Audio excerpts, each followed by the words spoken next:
想同大家分享一下最近購物咯。我買咗呢個俾我自己啊，好少買啲好貴嘅俾自己嘅，咁特別係戒指呢個 item，我會期待係交換啦，或者人哋送嘅 item 嚟嘅，即係期待呢樣嘢有時都好消耗啦。咁點解自己唔做埋俾自己嗰個人呢？咁同埋我聽講佢5月會加價，咁所以我就趁佢加價之前呢，就將佢入咗手啦。我自己真係好中意呢個戒指啦 ！Thank you for shopping certificate 就係佢嘅出世紙啦，勁有儀式感咯。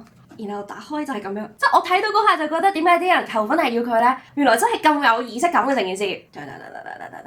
就係 Love Unlimited 係上年2025年嘅新款戒指嚟講呢，我自己係中意啲線條簡單、硬朗啦、冇鑽石嘅戒指啦。咁所以呢隻呢，我真係好中意佢。男仔戴同埋女仔戴其實都係好好睇啦。我呢隻係 Rose Gold 18K 金，本身我係喺玫瑰金同埋白金中間揀。點解揀咗玫瑰金？因為白色黃金一來佢貴少少啦，二來我係非常之粗戴。有 SA 同我講話，如果咁樣粗戴嘅話，白色黃金有機會會甩住一套擦，所以我就揀咗 Rose Gold 啦。我戴喺左手中指咯，啲人話咁樣會好運啲啦。戴戒指係玄學嚟嘅，完。